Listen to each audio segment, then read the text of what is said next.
The views and opinions expressed on Unlock Your Wealth Radio are those of the host, guests, and callers only and are not necessarily the views of Unlock Your Wealth Radio, Heather Wagenhals, or Success Publishing International. More willpower than a barefoot woman at a shoe sale. Able to stretch a single paycheck for an entire month. Makes money concepts easier than third grade math. Introducing your purveyor of prosperity, Heather Wagenhals. Work all day, stress all night. Take your mind off your money and focus on your life. Money don't matter or the stuff it bought. It's the way you think, not what you've got, yeah. Unlock Your Wealth Radio starts now. Get your money mind right. Get your money mind right here. Heather Wagenhals in the house. Give me like a go-go beat, like, you know, from Run DMC in the 80s. You know, can you go that far back? Oh boy, I don't want to embarrass myself on live radio. There we go.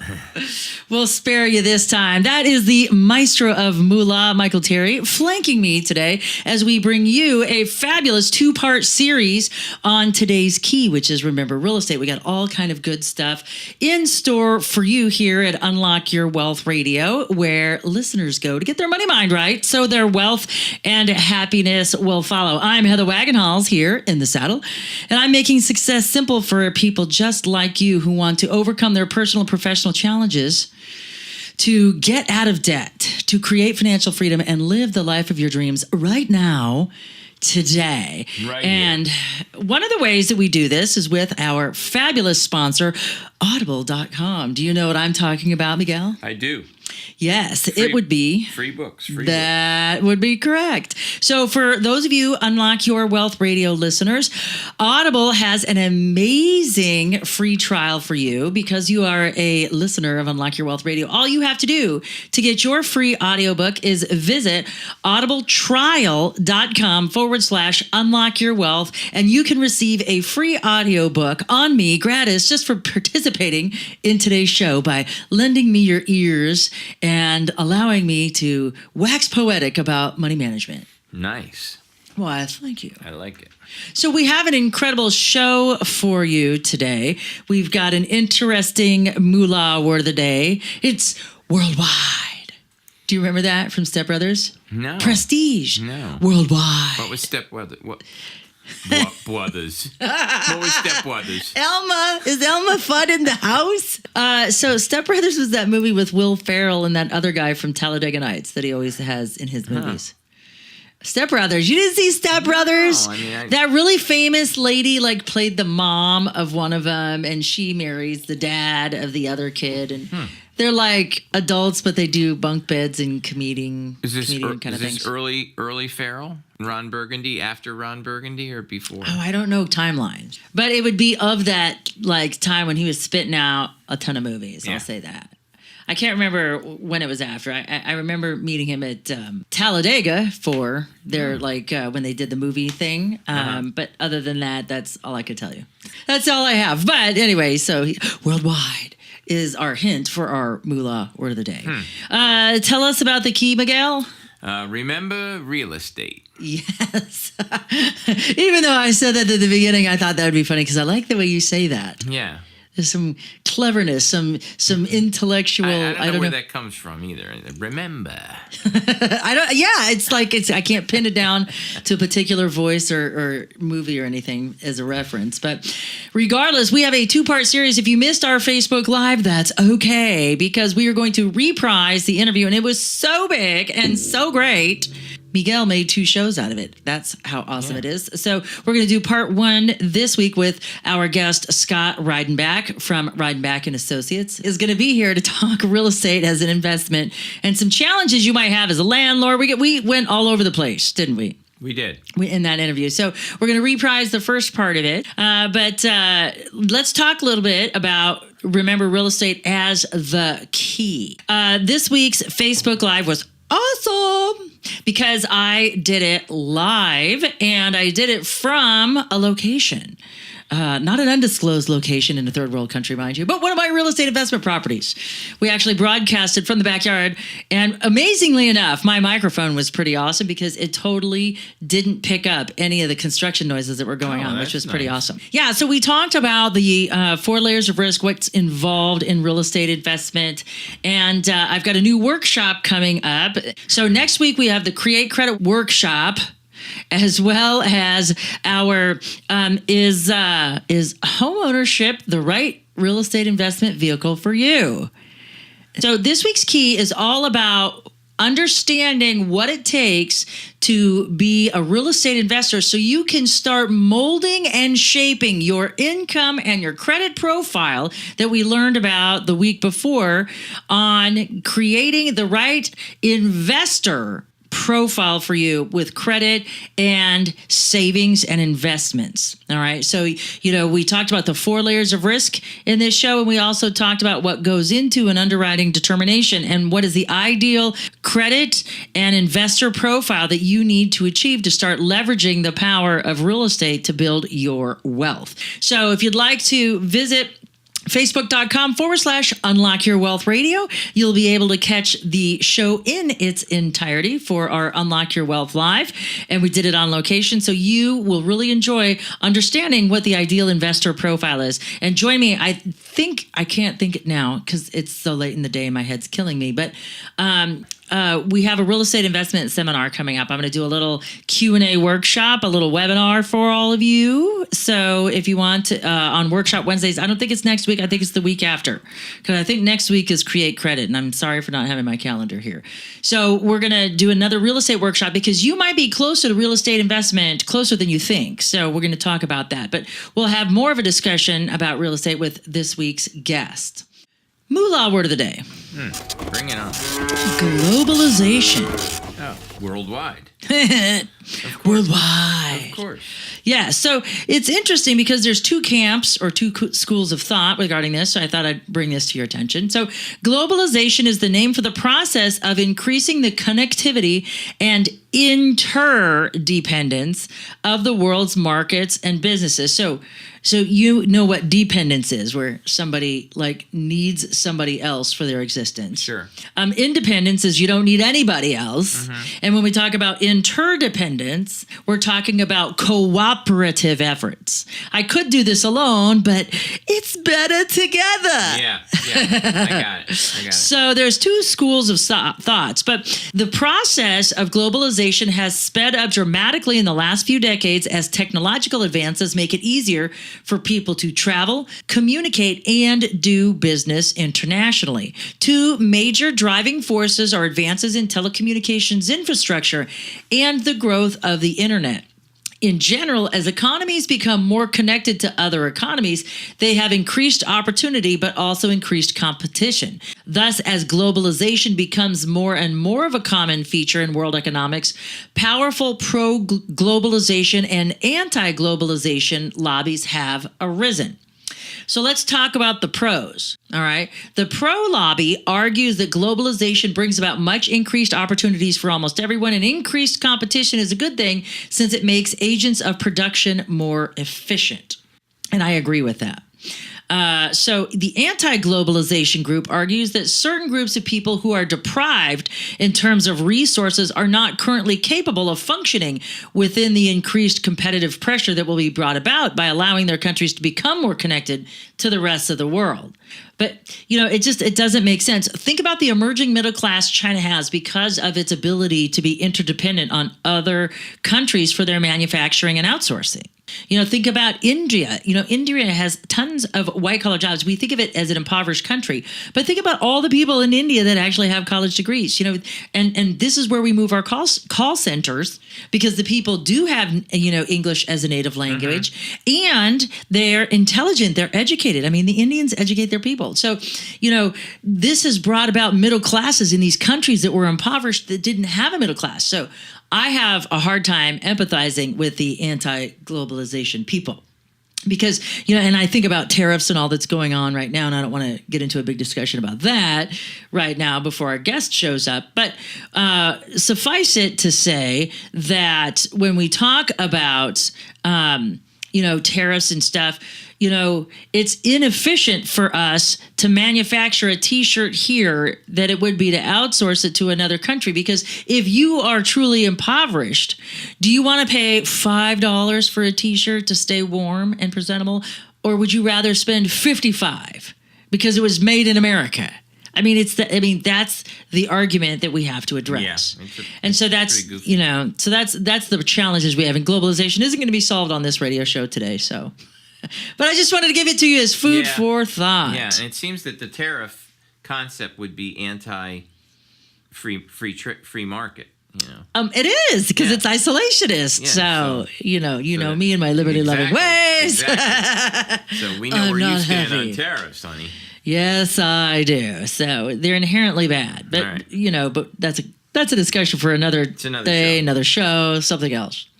But let's bring in our reprise interview of Scott Reidenbach. So Scott Reidenbach is an attorney and founding principal of Reidenbach and Associates, and his firm specializes in real estate as well as estate planning, and is a certified expert in the court of law in construction and homeowners associations. Reidenbach and Associates also represents the nation's largest home builder and has worked with hundreds of planned communities.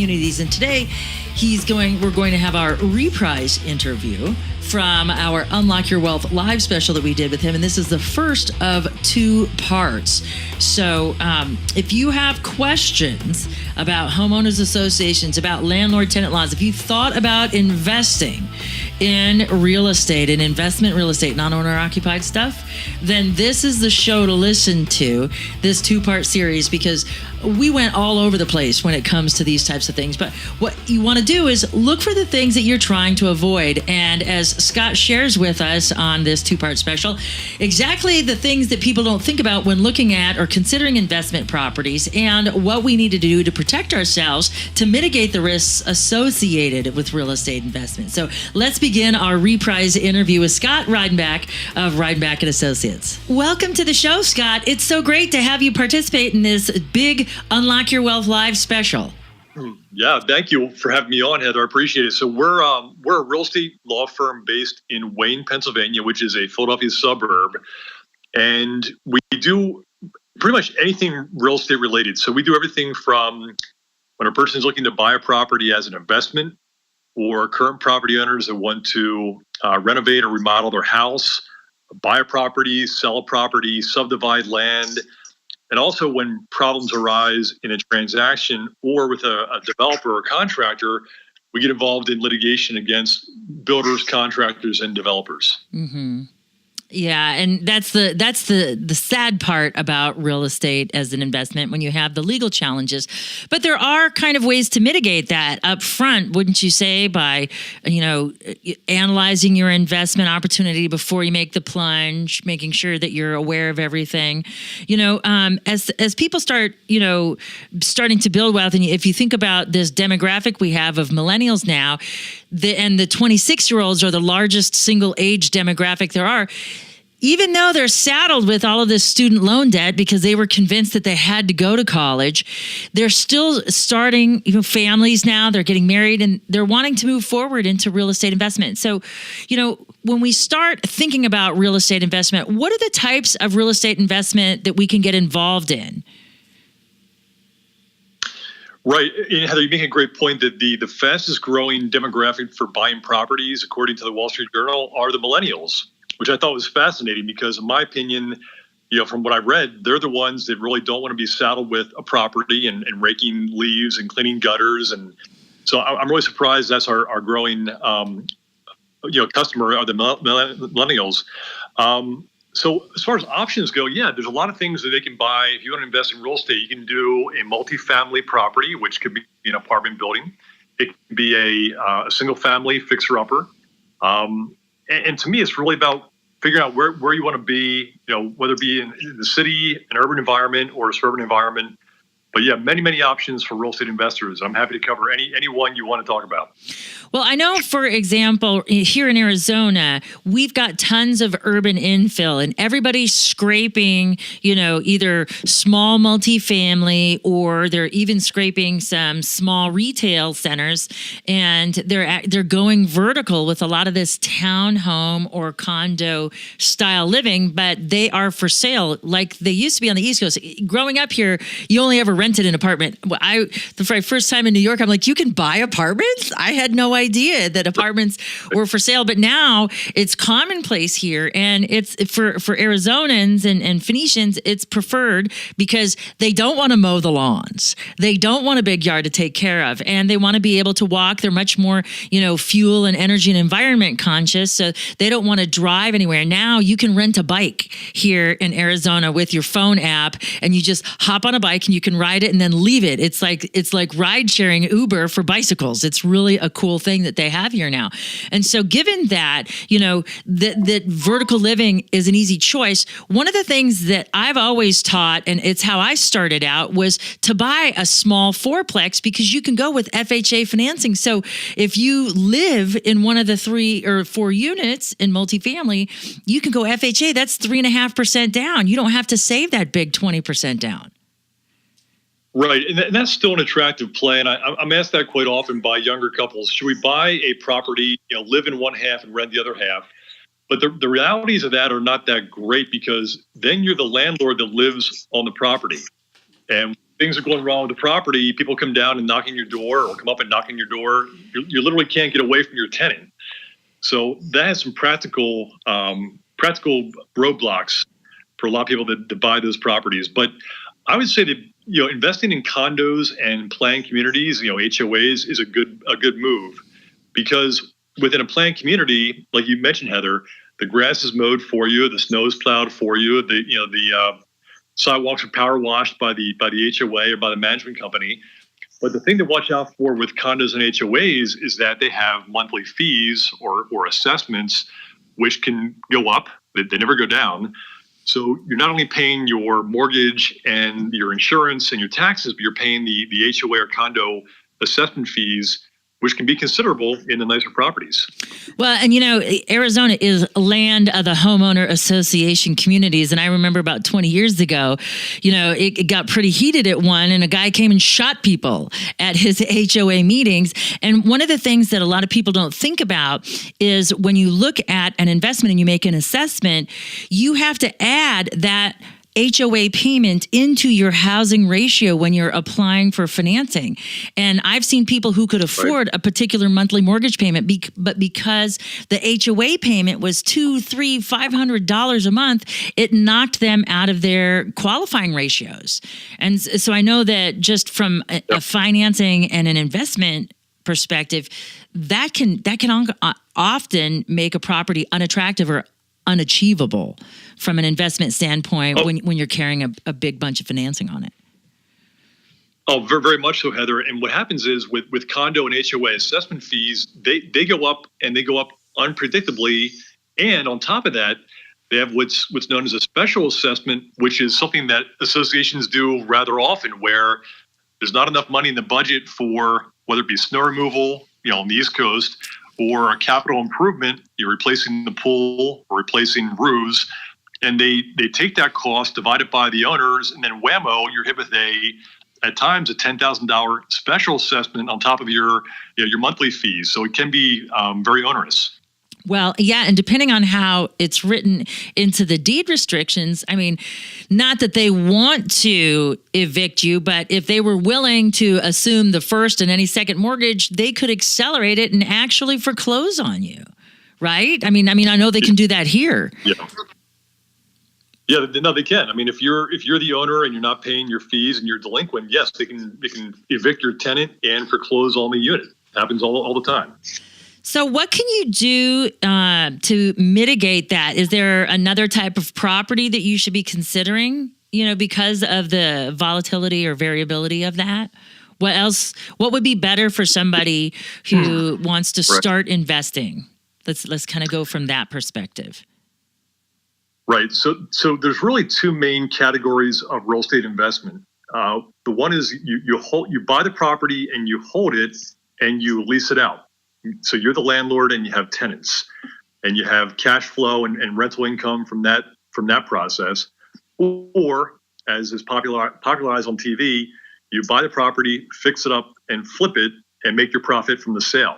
So I think the starting point for any investor is to determine, do I want to hold it and be a landlord, or do I want to buy a underappreciated asset, improve it, and sell for a profit and be done? Mm-hmm.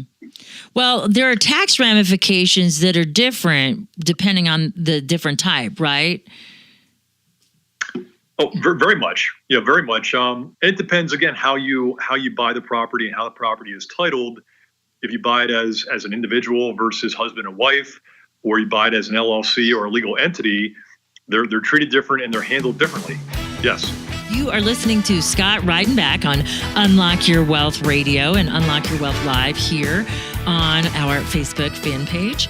So what would be the benefit of buying a property by myself, keeping it in my own name versus setting up an LLC? Or is it not advantageous? What would be better for me personally, or to have it through a company? Right.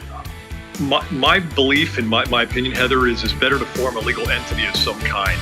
Even if you're a first-time investor and even if you're buying a small little property, it's not that it's very easy to form an LLC, for example, or a legal entity and buy it in the name of that entity, because even if you have insurance and you have good insurance, God forbid someone's fatally injured on your property, they're coming after the property owner. But the LLC does give a good measure of legal protection for liability, at least, and also from creditors. Meaning, if personally you fall into hard times and you have a lot of creditors, that investment property is now part of your assets that can be attached by creditors. So in an LLC, it has more protection from creditors. So if somebody's coming after me personally, they can't access my LLC to go after those assets? Is that what you're saying? They really shouldn't be able to, because the asset is in the name of an LLC. It's not under your personal name. And if someone has a judgment against Heather, that judgment is not against the LLC. And as you know, you can only execute upon assets in the name of the debtor, not their other companies, partnerships, or business ventures. Mm-hmm. Yeah, so that's actually really important. So, so when you deal with a buy and hold where you're leasing the property out versus like raw land where you just buy and hold it, or doing the fix and flip thing, how are you taxed on an entity when you have income from the property, as in like rents? If you're collecting rents, that's income for the property, correct? Right. So your question is, if you buy and hold a property as an LLC, how is that taxed differently than if you bought it as an individual? There's really, and again, I'm not an accountant, so this is my legal answer, but there's really no difference, because most LLCs, and again, I speak from Pennsylvania, they're pass-through entities. They're taxed to you as a pass-through. There's no different tax report or tax form filed. It's on your personal taxes, and so what you can do is depreciate the asset. But and there's no income. Well, the rental payments are income, but you're really only getting hammered on that when you sell the property, down the road. And it depends on how long you own the property is taxed differently. But it's funny. I rarely have clients ask me about the tax impact or implications about investment properties. To me, Heather, it's more often than not almost an emotional decision to become an investor, right? It's part of the strategy, perhaps, but it's emotional. It's something that people, they're on vacation somewhere and they see a lovely part of town. They say, honey, we should buy something here. It's either a great college town. So most people that invest, it's an emotional connection with a part of the country or a certain property.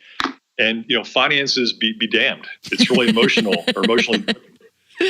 Well, you right? know, Let's be honest. well, yeah. I mean, we always know whether it's cars or houses or just, crap at the store, we buy on emotion and use reason and logic to justify our decisions after the fact. We figure out a way to make it make sense for us. And then, that's one of the things that, about 10 years ago, when I started really defining my real estate practice, I said, I only want to work with investors.